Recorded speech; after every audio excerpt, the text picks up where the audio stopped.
Hi everybody, this is Angela from We Are Family Homeschoolers, and today's video is about what curriculum I'm using for my 4th and 5th graders for the school year 2023 to 2024. Now this video is a little bit late, and I will be explaining the curriculum we started out with, the changes and updates that we've made, how things are going. And just a side note, my 4th grader is significantly ADHD and she has some learning struggles, so I will also talk about that during this video. Okay, here we go. Okay, we're going to start with my 4th grader who is 9 years old and is ADHD and has some learning struggles. She has been using the Good and the Beautiful language arts for the last year and a half. She's doing wonderful with it. She hasn't started course level 2 yet. She's made it through book K and book 1, and she's getting ready to start this one in just a couple weeks. So I figured I would show this one on video because I believe the other courses I've already showed the last year. So the Good and the Beautiful language arts covers phonics, writing, reading, grammar, punctuation, spelling, literature, geography, and art. So it really does cover so many subjects, and it's beautiful, and the lessons are pretty short, and that's one of the reasons why we love it, because she doesn't have a very big attention span.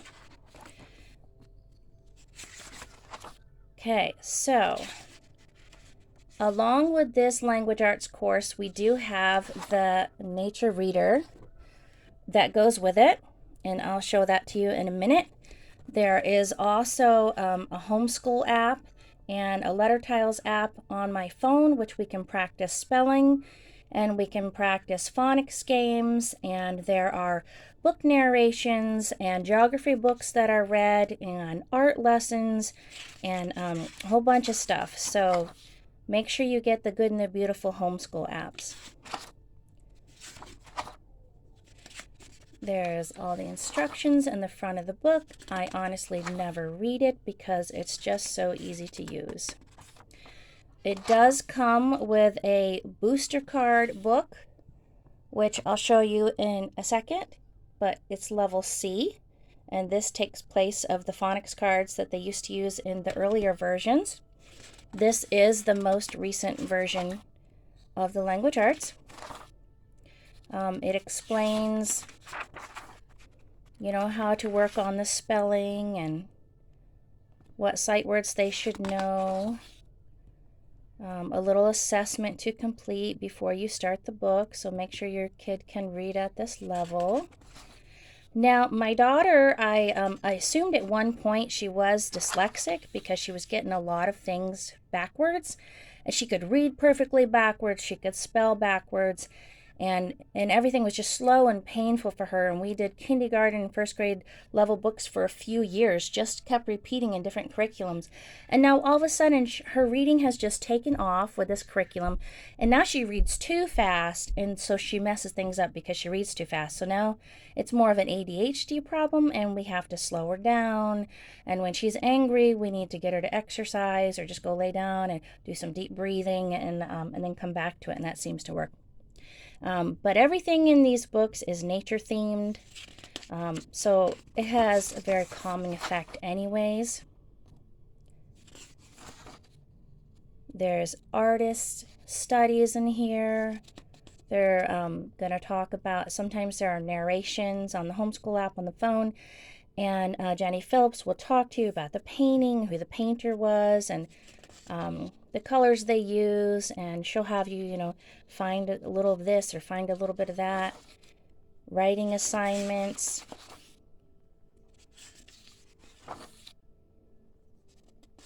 There's a geography, spelling practice. Every time you see this little icon, you go use the app. That one is a little video on open and closed syllables. This tells you to also go to the app. You're going to read a book on art, and they read it to your child. There are independent pages.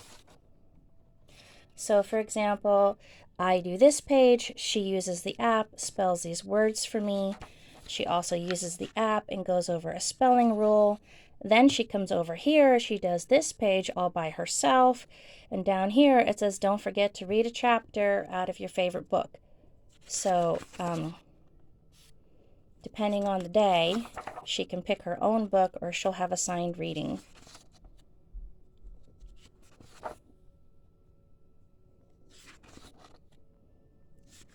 Just give you a quick flip through here.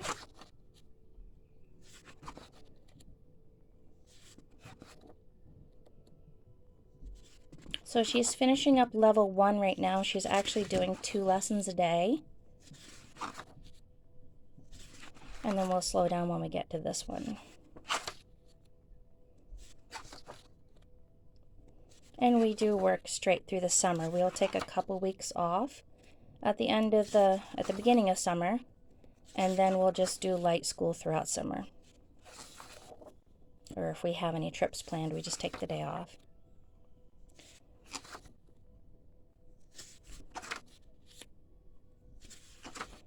Every good and beautiful book will focus on a few countries. So you'll learn about the people and the places and some of their culture, maybe what they eat. There's diagramming in this book, which I love. There's nature journaling, which they think is fun. Reading comprehension.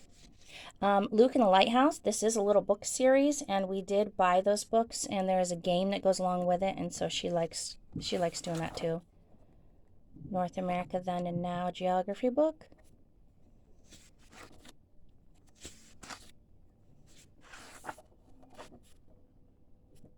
Art studies.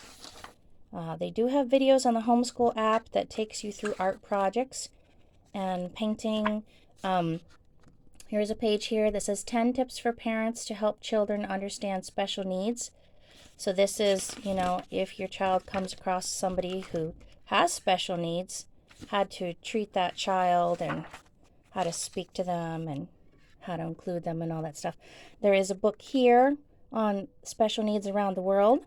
Kids with all kinds of intellectual or physical differences and how should we treat them and what should we expect from them. So I thought that was really interesting to include, and I've done that lesson before with an older child, so it was really nicely put together. Artist study.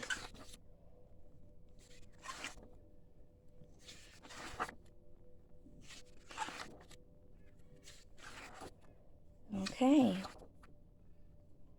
So that's about it for this level 2 book.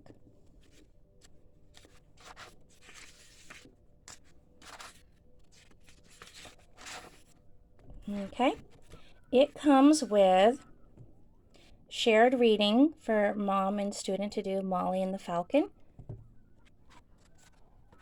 So for example, the student will read this paragraph here, the parent will read this paragraph here, which has bigger vocabulary words.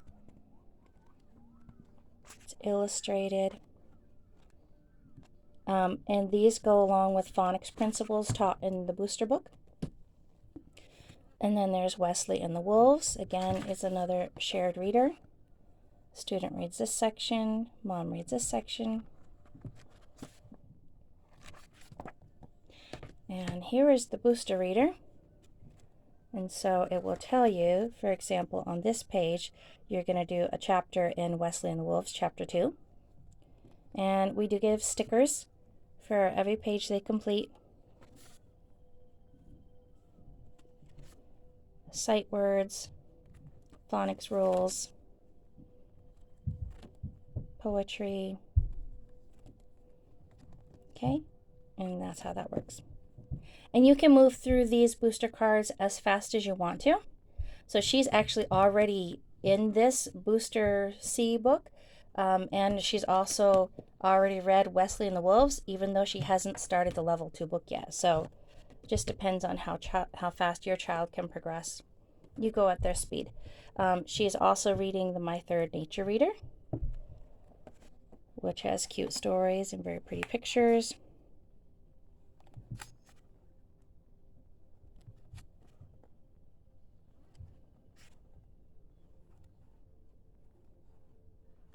Okay. And lastly, for language arts, she is working on cursive with the good and the beautiful. And there's always an art project. They follow the colors of the rainbow. So you would start with red and then orange and then yellow and green. And so it's really neat. It's like a self-taught cursive book. And so far she has not needed any of my help except for just to look at her work and make sure she's done it right. So this is something she does on her own every day. Okay, moving on. For math, my 4th grader is in the Simply Good and Beautiful Math 2 course book, and it does come with a answer key, which I use, and sometimes, actually I'll just read right along from this book while she has her book, and that way I can be in any section of the room in helping her out. Like I said, her ADHD has really held her back, and she has done kindergarten and 1st grade maths a couple times through. So we're really excited to be moving on to this book. It comes with a manipulative box, so she has a clock on the top. Slides out like this. She has these little metal airplanes, helicopters. She has plastic coins. She has a fraction dice. Another fraction dice. She's got, I believe this is a 10-sided dice. For games, she's got a lot of these star and number pieces, which are for logic puzzles and some games that we play. And then she's got a whole stack of money. So I love that I don't have to run around the house and find her things to do her math lessons. It's all right here. And that'll get passed on to the next child. Okay, so here is Math 2.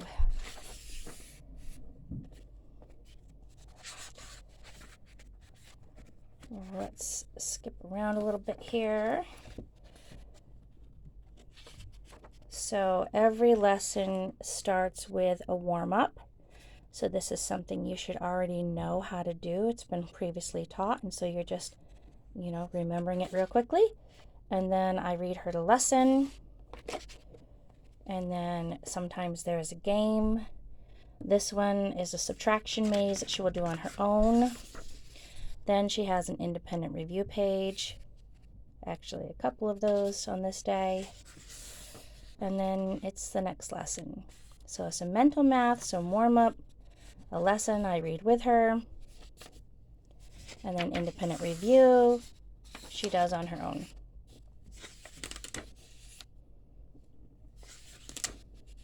These are where you use the logic stars. Independent review she does on her own. She does pretty well. In math, for the most part, she will get really upset with counting money and clocks. So like quarter after, half past, quarter of really drives her loony. So I just give her as much help as she needs to get through that, and I let her focus on other things. I do notice she gets very stressed, and sometimes simple things like 6 plus 4 she knows is 10, and she might just blank it out and have to count it or draw it out, or even use a little toy calculator or something. So I'm assuming part of her learning issues would be dyscalculia, because math just makes her brain angry. So, but when she's having a good day and she's nice and calm, she just breezes right through these lessons. They're very pleasant to look at. This is a spiral method math, so it's going to constantly review old concepts and introduce a short lesson of something new. And then there are unit assessments. So you know if your child needs to work on something more, or if they're all set to move on to the next section. I do have Teaching Textbooks 3 on the computer. So if I'm having a sick day or I'm not feeling well, because I am dealing with autoimmune issues, she will just jump on the computer and she'll do a lesson from Teaching Textbooks, or she'll go online and she'll do Prodigy. Prodigy is a math game online. The only thing I don't like about Prodigy is it is Common Core. But sometimes when your kids have dyscalculia and number sense is hard for them, sometimes the funny way they do Common Core maths seems to make a little bit more sense to them. But the good and the beautiful math is traditional, which I love. It's the way that we've taught school in America for years before the Common Core showed up. So, again, short lessons, very pretty, calming. They do pick a couple of families from different countries to go through in each book. So it might be a Chinese family, or an Indian family, or an African family, or, they pick a few different families for each book. So I think that's nice. These are some extra manipulatives that are right in the book to cut out.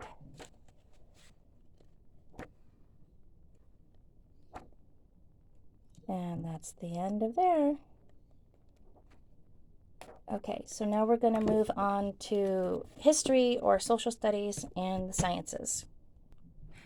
Okay, so in the beginning of this year, we tried out some Notgrass history for our 3 younger children, grades 2, 4, and 5.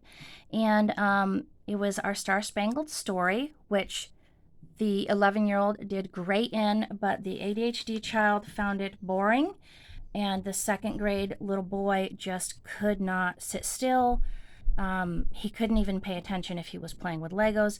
So family style subjects did not work for us. We also tried Science Shepherd Introductory to Science, which are 3 to 5 minute videos on the computer and worksheets. Again, the older child did well. But the ADHD daughter could not pay attention. It wasn't interesting at all for her. And then my little guy, I don't know where he was. He was just falling out of his chair and rolling around. So we changed. Okay, sorry about that. I had a quick interruption there. So what we found that works really well for our younger kids is putting them in ACE PACES, science and social studies.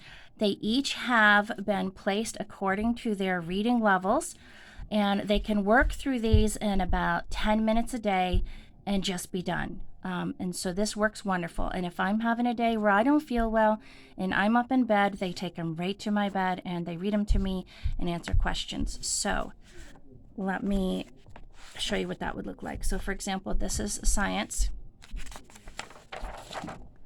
And it is a Christian curriculum. So you have your goals for this pace, you have your verse. The character trait is learning to be attentive. You have your vocabulary and pictures, vocabulary, words, and sentences. And then you have your reading, and then you immediately have questions. So that helps with instant recall so that you don't read a few pages and be like, I don't remember what I just read. So this is working really well. And I have gone ahead and purchased what I need for the rest of the year. To get through a whole grade level per year is 12 paces per subject. But it takes probably about 3 weeks to get through one pace. We do not do 4 pages a day. Some people do 4 pages a day. I'm happy with 2 at this point. So this is a social studies. Again, your goals, you have a new verse to memorize, and you're learning to be thorough. Vocabulary, words, and pictures, and sentences. They do read all of this to me.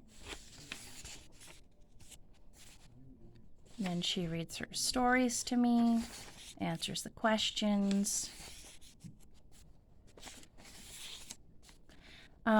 For me, this is more about increasing her fluency in reading and vocabulary and not so much about what she's learning. So there are definitely other curriculums out there like Notgrass that will give you a richer lesson, but that's mom reading, and so the child is not working on her reading. And my theory is once they can read well, they can teach themselves whatever they want.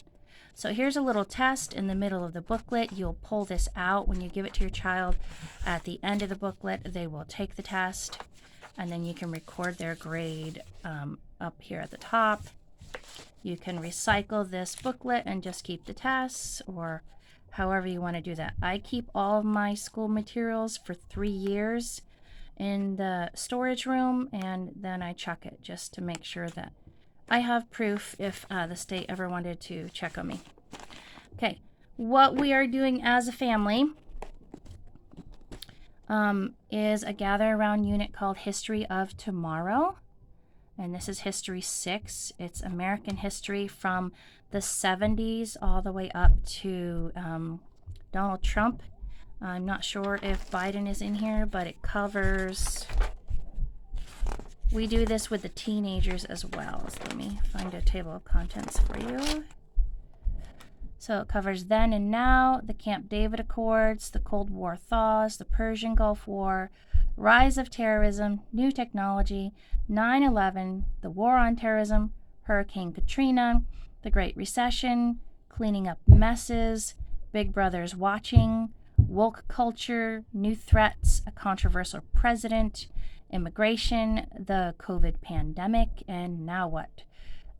So we just finished Big Brother's watching, so now we're going to do woke culture. And you can get this done in, I think they say about 5 weeks if you do 4 lessons a week, but we were just working on this on Fridays, and so we'll see how fast we get that done. But this is what the workbook looks like. Everybody has their workbook. Again, I placed them according to their reading levels. So for example, the president we're working on, Iraq versus Kuwait, Bible verse, some vocabulary. She has to put it in a sentence and illustrate it. Here she's doing a timeline of President George H.W. Bush, what his childhood was like, what his adulthood was like, what his presidency was like. Over here, there are review questions from the previous lessons. This is about the World Trade Center bombing and figuring out which event happened first. So like following a trail of breadcrumbs. And then she has to write about something that's going on in her world. So it's kind of simple. They don't put too much effort in their writing, but they are getting the history lessons. Except for the second grader. He's not able to follow along, but everybody else is. Here they were coming up with names for hurricanes.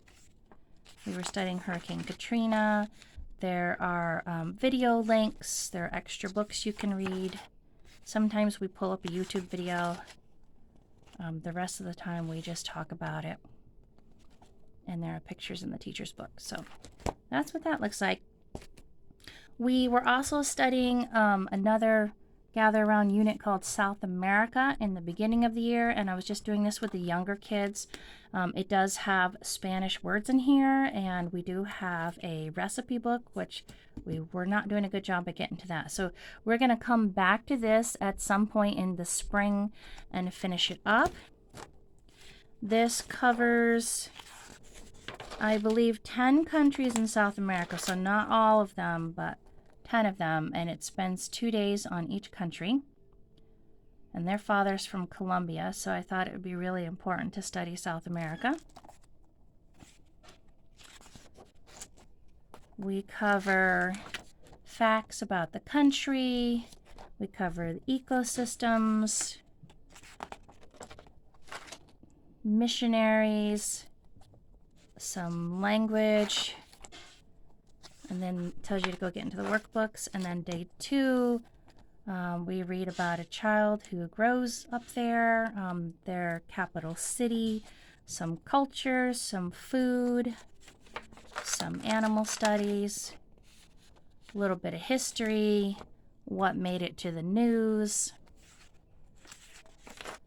and then these are answers to your workbook pages. So I'll just flip through here a little bit. Here's Brazil.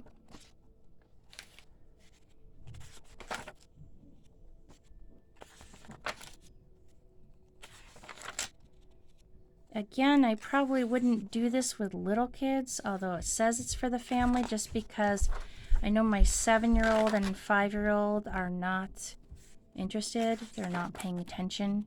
I do give them coloring pages, so like they'll be coloring an anteater while I'm reading, but they just get it done so quickly that they run out of things to do. There are books that you can get to read along with this. I don't have time for that.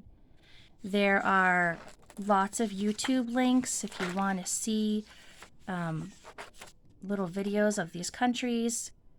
So we have done that. We've pulled up some dance videos, some music videos, kids touring around the country videos, like what are the famous landmarks.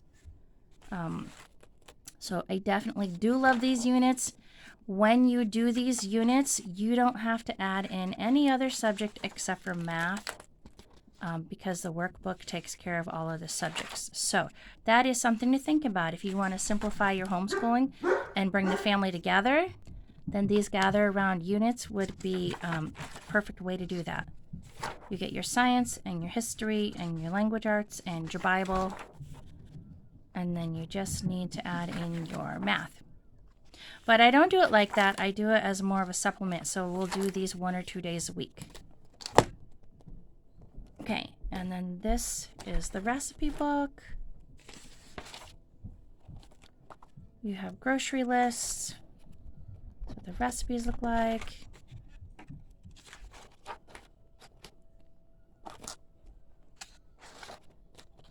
Definitely foods we want to try out. Here is one of my my 5th graders workbook. They have a place to have a reading log if you are reading books on South America. Table of contents, your Spanish words. She needs to copy down something she learned from the lesson, color in the flag for the country. Here's the animal from that country, and then answer some questions. Then she has a Bible verse, and she works on spelling. And then this is the language arts section. And then this is lesson 2. So same country, but now you're finding the country on the map, writing something you learned, studying another animal from that country, some Spanish. And then she's getting together some information for the report she's going to write for language arts. We did go outside and try to build this shelter, and they actually took a whole bunch of junk out of the garage and made a big mess in the yard, and my husband was not happy. But they had fun. So that's how the workbook looks. It's language arts. Oop, actually that's science. This one's L, language arts and Bible. This is history and science. So again, if you wanted to use this to bring your family together and simplify school, this is a good way to do that, and just add in your math. Unless you feel like your child needs more help in language arts, then I would do that. But we just use this as a supplement. Okay. Now I'm going to talk about what I'm using for language arts and math for the 11-year-old. Okay, so we are just about ready to start language arts in the Good and the Beautiful level 3. This is the brand new edition, and she is doing 2 lessons a day of the level 2, and she's about to finish that within the next week. So this is the first level that actually comes with a little spelling book, and I thought this was super cute. So you'll have For example, this is lesson 22. So there's your spelling rule, there's a riddle, there's sentence dictation. Check off the boxes, make sure you ended with a period, you started with a capital letter, you have spaces between your words. Some more spelling practice. Every lesson's a little bit different, but they do have repeated activities, so sometimes you're going to spell your spelling words out with sign language, which I believe I just saw one of those lessons, but anyways, I skipped over it. So here's Unit 2 spelling words. And then you can use the app to practice your spelling words. They do have rules. I do have the flashcards. We haven't had to use them yet. Crack the code, spelling practice.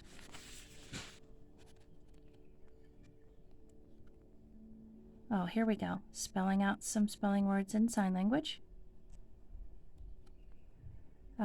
In some of the other books, they actually have, here's using the spelling app, they'll actually have the kids do certain exercises with each spelling word, and it just helps to cement that spelling in their brain because now you're including movement. Okay, so that is the little spelling book that goes along with the app. Unit 4 spelling words.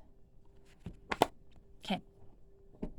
Along with her course book, she no longer has the booster cards.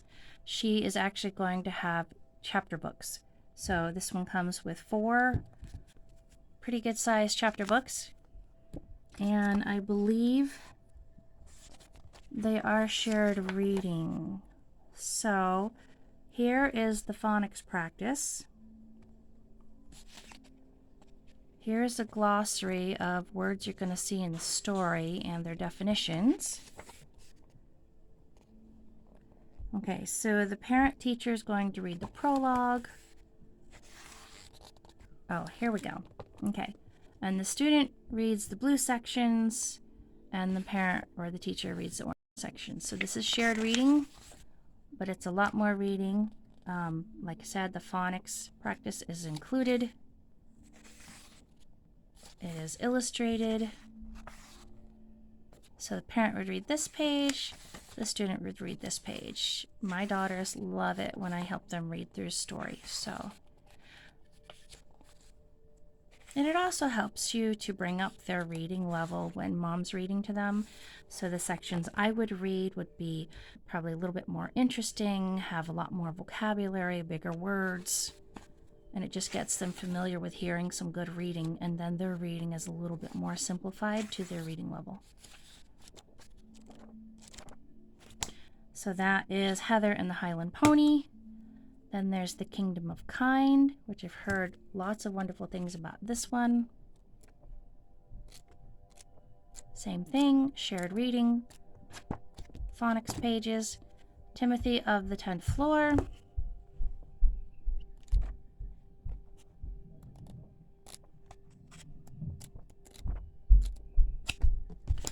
And The Journey of 5.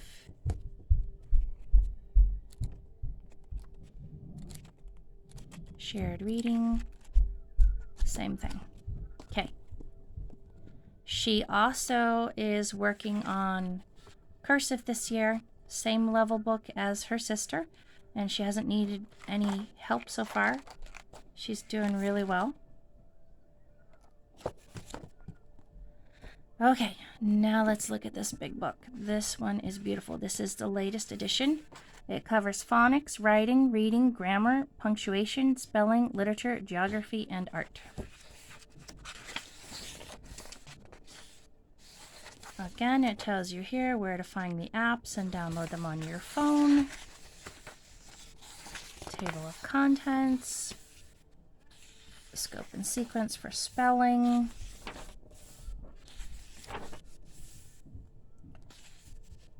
Beautiful paintings. Tells you right here to use the app to learn about sentence subjects, artist study, spelling rule work. action and being verbs, nature journal, creative writing, poetry memorization, lines and art, independent work. So I would do the first page with the student. Unless it says use the app, then they use the app for this and they don't really need me for that. It says up here to complete chapter 7 of Timothy of the 10th floor with mom. So there's your reading. Over here, this is all independent work, so they don't need me for that. Adding punctuation and capitalization in these sentences, so they are editing. Over here, it's a geography journal. And then down here, it says read one of your own books for 20 minutes. So she would do all this work in front of me, but she doesn't necessarily need me for all of it. These are tips on modifying the course for your child if they need more help. Okay, and I'll just flip through here for you. This is an audio narration, so you can see the little use your app, creative writing,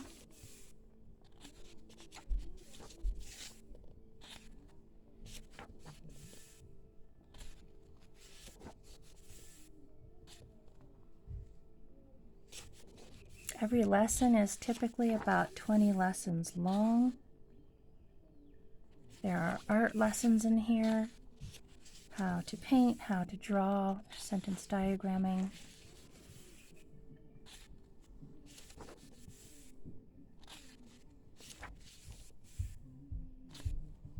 What makes a book worth reading?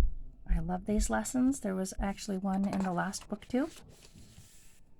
You know, basically garbage in, garbage out. It's good lessons to teach to your kids.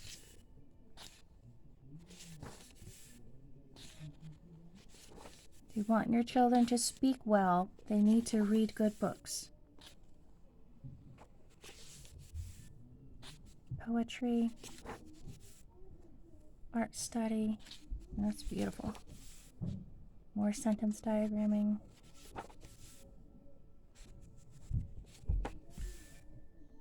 This is a Christian curriculum, but more along the lines of non-denominational.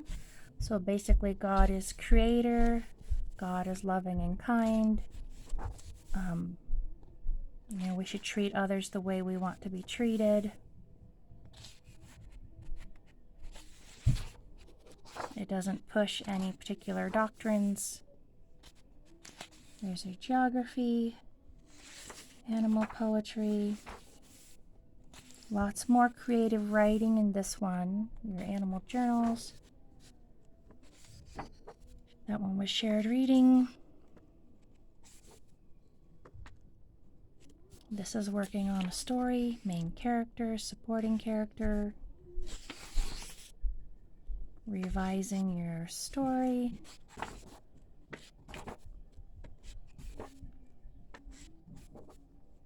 Idioms, book reports.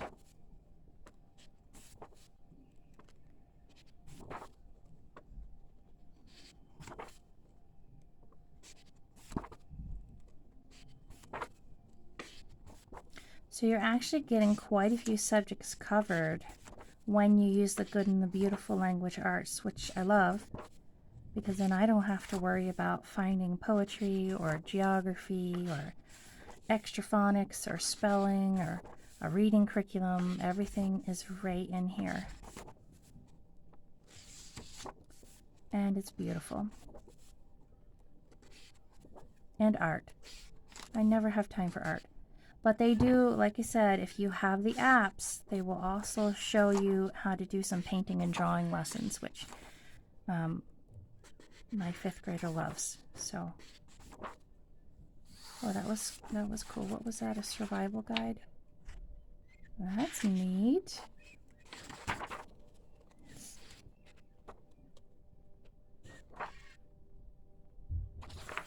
Oh, what's that one? Making thank you cards. So this is just a fun way to learn.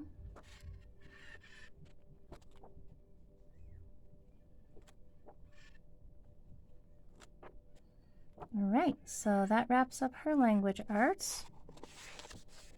And I will show you her math. Okay, so my 5th grader is actually working in the Simply Good and Beautiful Math 3, because this is where she placed and this is where she is comfortable and also being challenged. We did go ahead and get the musical multiplication. It comes with these cute little books, which my 5-year-old ran away with the other day, so we're still looking for those. But the MP3 downloads are on the computer, so my daughter will go over there every day and listen to them. But just to show you, this is what the pages in the books will look like, and then this is an example of how the song goes. Times 3. 3 times 3 is 9. 9 monkeys on a vine. 3 times 3 is 9. 9 monkeys on a vine. 3 times 3 is monkeys on a vine. Okay. So that's how she does her multiplication. It works out really well for her. She memorizes the music and then she moves on to her lesson. It will tell her in the book when to be working on multiplication songs. This is her box. She gets an upgrade this year. She has calendar work on one side. She's got an array mat on the other side, which is really good for lining up place value. She has capacity dice, I believe these are called. She has game pieces. She has a regular 1 to 6 dice. We were told to throw in a paper clip because we make a spinner out of this to play games. We threw in a marker board marker for the array mat. She has magnetic tile pieces, which we use on a whiteboard. She also has a measuring tape. And that's all she needs. Everything else that she needs for this course is in the back of her book, and we just punch it out and use it for that lesson and then throw it away. So I will show you how that works. I did pick up the answer keys because I read the lesson to her from this book, and then she works on her own in her book. That way I don't have to steal her book to read the lessons. Lessons take her probably a little bit longer than 20 minutes because they're a little bit more, there's a little bit more to do. So for example, I would go over the warm-up with her, and then we would do the lesson together. And then over here is lesson practice. So this has to do with everything she just learned. And then she comes over into independent review over here. So sometimes, so the lesson practice pages are new, and then the review page is normal. So lesson practice review. So it takes her a little bit longer. So we'll skip through here a little bit. Here we go.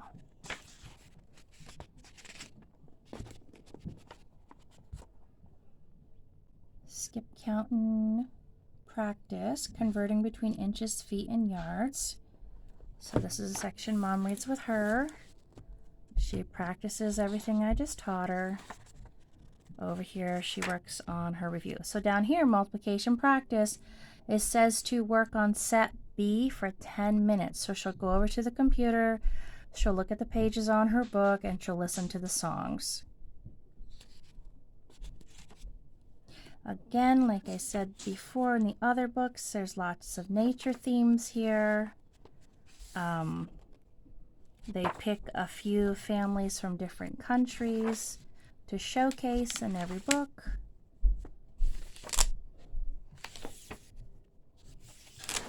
It is a spiral method of math. She's doing really well with it. I do have teaching textbooks on the computer that she can use, and she actually prefers to use this math.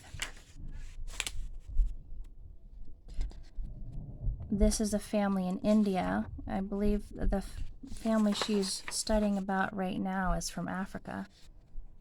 So India and Africa is being studied in this book so far. There might be another couple families.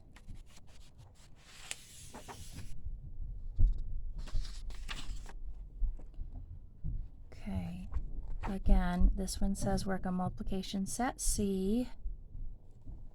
She is working on numbers into the millions. Adding fractions.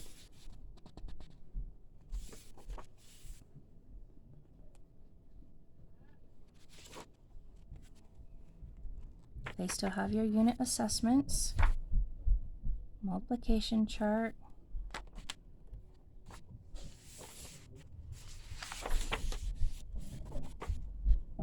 Finding missing factors in multiplication. Area with a missing side. Some geometry. Lots of money work in here. Measurements, clocks.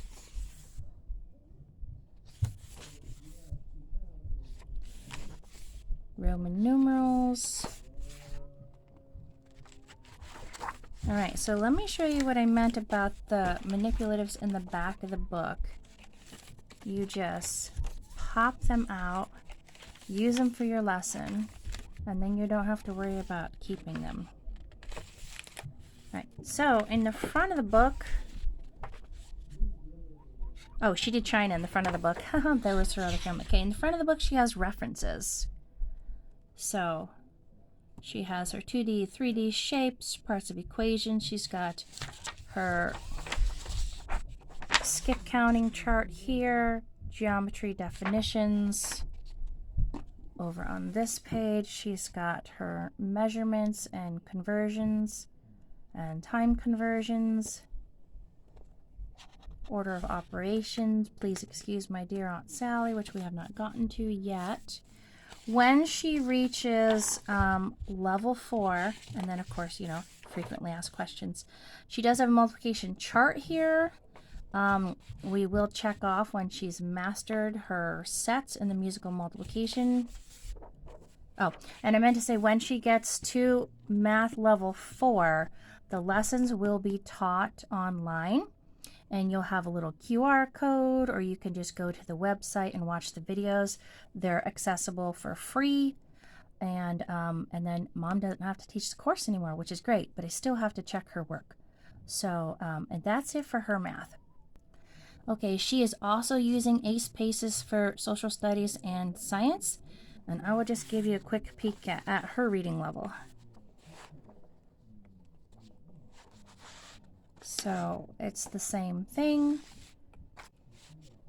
Some stories are a little bit longer than others.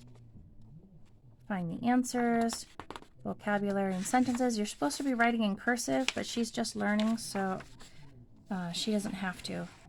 You have goals, you have a Bible verse, your character here is to be self-controlled.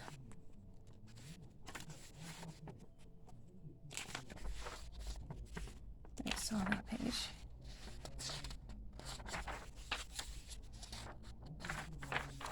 All right, a little test in the middle to pop out, to do at the end.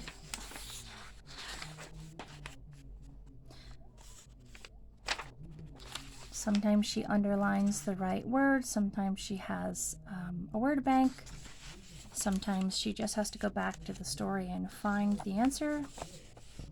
Gets a little bit harder as they progress in the reading level. So this one has creation stories. Here's the social studies. Again, goals, Bible verse, learning to be efficient. Here she's learning about Spain and Christopher Columbus. So it's going towards history now and a little bit less social studies. In the beginning, it's more of rules and laws and obedience and, you know, how to behave yourself and what the world is like. And now we're moving into some history. Some geography, the Iberian Peninsula. Again, it's not beautiful like Notgrass. It's not a rich lesson like Notgrass, but this is meant for the children to read themselves. And I feel that is a huge skill that I value in my house. I really want them reading. So they will read to me so I can make sure they're pronouncing everything properly. And then if they go through this quickly, they can progress through the grades as fast as they are able. And then if they struggle with the reading, then they can slow down. And I don't really stress about it. So I know eventually they'll hit that 12, 13-year-old age. It's called the middle school magic age. And they just, I had one daughter that progressed a couple years in academic skills just when she hit that magic middle school age. So I'm not worried about it at all. Okay, thank you for watching my video on 4th and 5th grade curriculum, and I will be coming back with another video soon on my 8th grader who is also ADHD, and I'll show you what I'm doing for her. And then I also have a 10th grader video that I'll be putting out soon. Thank you for watching. Please like and subscribe.